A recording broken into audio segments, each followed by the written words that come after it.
We back. Welcome to Smell Good, Feel Good. My name is Blake. I am your local cologne connoisseur, your scent savant, your fragrance fanatic, your pundit of parfum, if you will. I want to send a happy Memorial Day to everyone out there. I hope you've had a safe and great and happy Memorial Day weekend with your loved ones, but it's time to relax. Just go ahead and relax. Throw a couple burgers on the grill, throw a couple dogs on the grill, maybe some ribs, crack open a few cold ones, just enjoy your weekend. Invite me over though.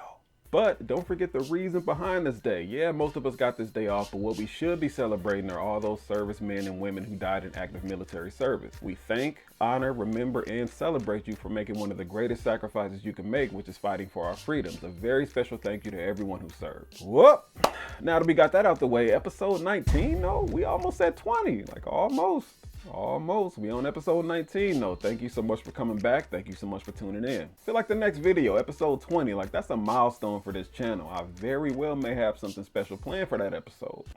Guess you'll have to wait and find out. But once again, I'm back. Smell Good Blake, your cologne connoisseur, your scent savant, your fragrance fanatic, your pundit of parfum, your purveyor of everything paper planes. I'm back here in front of this camera talking about cologne. I missed last week's video and I don't even got like a legit reason or excuse as to why I missed it. It's just sometimes I just need to sit there, do nothing, not trying to be productive, not try to do anything spectacular. I just need to sit there and be and exist. Sometimes I just need to sit there and sometimes I just need to recharge. If I can't explain it any other way, I'll explain it like this.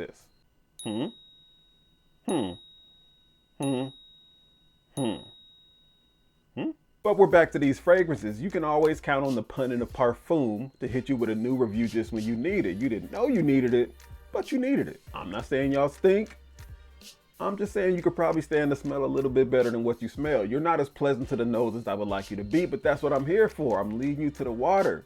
Drink it. Phone them great. Before we get into the official review though, if you haven't watched the last video, episode 18, we reviewed Mugler Cologne. That was one that I bought a while ago, ran through it, it got discontinued, then I ran into an OG bottle years and years later. I loved it back then, but is it still good money? Can it still get the job done in 2023? I'll let you know that, but you gotta check out episode 18. If you haven't watched it already, check it out and leave a comment with your thoughts. And not that you asked, but what am I wearing today? We're not talking about cologne. We're talking about shoes. This one here is the Nike Air Max 1 Windbreaker. The funny thing about these is I saw my man had these on, Jay is our dad on Instagram and Twitter. Follow him if you haven't already. But he had these on and they just popped in the picture and it looked like one of the ones that'll just grail later down the line. So I had to get them while they was on sale. I got them on a super good discount. He actually swapped them out with the white laces for the black wax ones. I did the same. I just like the way it looks. But it pops, it pops. It got that same color swoosh as my new lava paper planes hat. I told you I'm the purveyor of all things paper planes, but we're not here to talk about planes. We're not here to talk about shoes. We're here to talk about these fragrances. The crazy part about the one we're reviewing today, it's a heavy compliment getter. It's one of the few in my collections that I've routinely gotten compliments on more than a handful of times every time I wear it. We'll break it all the way down in just a second. You know how I do, but first, let's check out the presentation.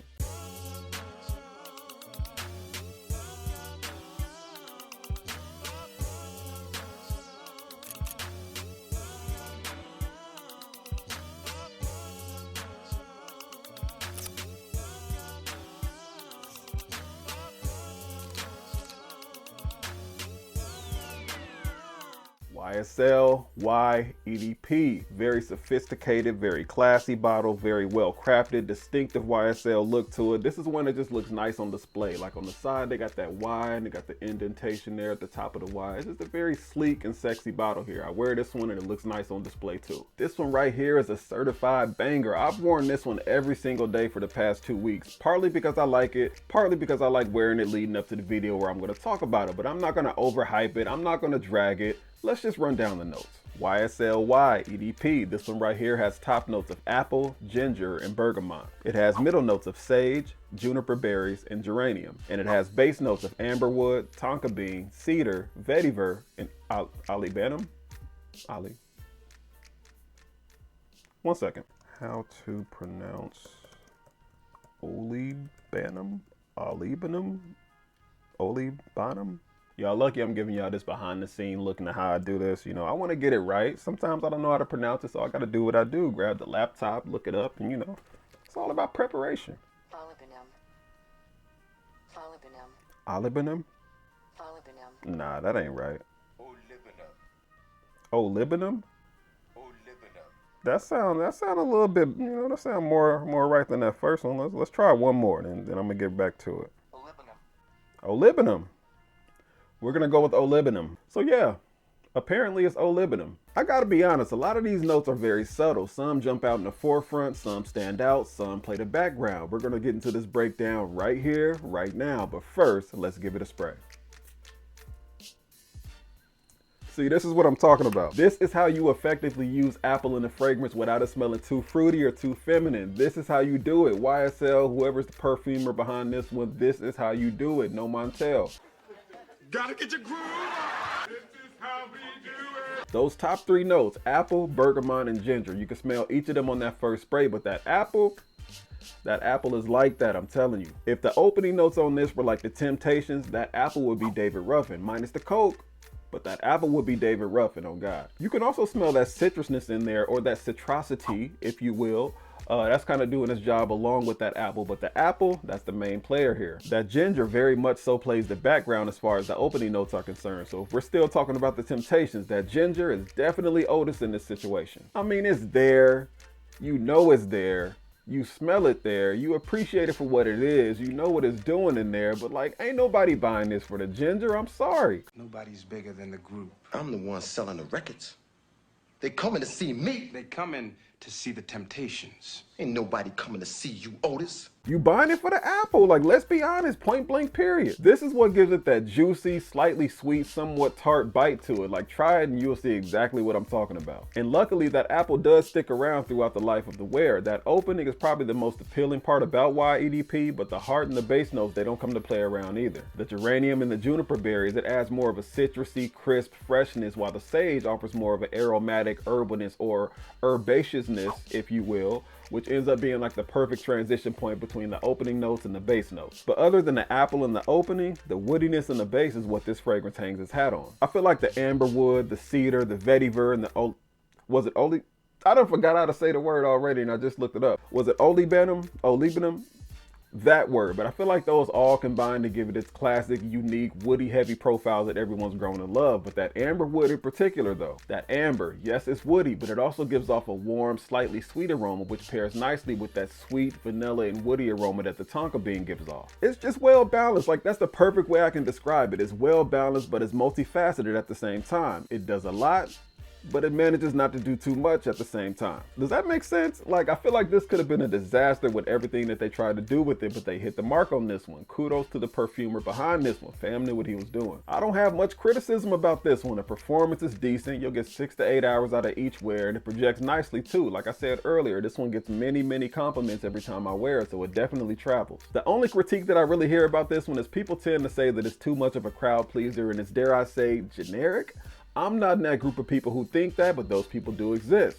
They're wrong, but they do exist. This is definitely a warm weather fragrance. That apple and that woodiness, perfect for spring. It's just fresh and it's bright, like a mild spring day. Give yourself a few sprays of this and you'll be all together. Trust me, I wouldn't steer you wrong, trust me. And it is work safe. Like this one is extremely pleasant. It's not overbearing at all. And like I said before, it's a heavy compliment getter. And in those situations where I'm getting those compliments, most of the time it's for me wearing it to work. Those are from coworkers. Like honestly, I'm surprised you still watching at this point. Like go buy this. Like go buy it. Let's cut all the small talk. I told you how good this is. I told you how much I stand behind it. Like go buy it. What you waiting on? YSL Y EDP. Go buy this. Go buy it. It won't hurt your pockets. Like the retail price on this is $148, but like I always state, check all the discount websites. You can get it for a fraction of that price. Actually, in some of my fragrance groups on Facebook, you can get this for as low as $60. Like you can't beat that at all. Like if you're not willing to pay $60 to smell good, like no, you not gang. You're not gang. You're not part of the Smell Good fam. You're not part of the Smell Good militia. Like go sit with the cheap stink people in the body odor area, like the body odor section. You are not gang. Spend that bread, man. Spend it. But if I had to give this one a rating, I would give this one a solid 8 out of 10. A solid one though. Like try this one out if you haven't already. They should have this one available to test in most department stores, but even if they don't, this one is one, it's a safe blind buy. Like you can go ahead and buy it, get it in the mail without you smelling it, and I guarantee you will most likely like this one. And if you don't, As always, you can sell it to me and I'll double up, but you're gonna like it. Just try it out. You ain't gotta test it, try it out. But that pretty much wraps this episode up. Thank you so much for watching. I'm just in a good mood today. When I'm in a good mood and I record, I feel like it translates well into the camera. It gives you guys a better video, gives me a better experience. So I thank you so much for watching me act up on this camera. Thank you so much for tuning in. But that'll wrap up this week, episode 19, Smell Good, Feel Good. And remember, when you smell good, you feel good. And when you feel good, you do good. And when you do good,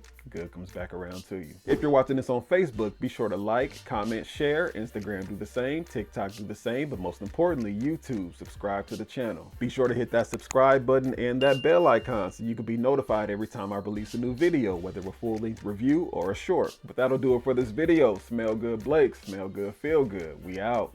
Peace.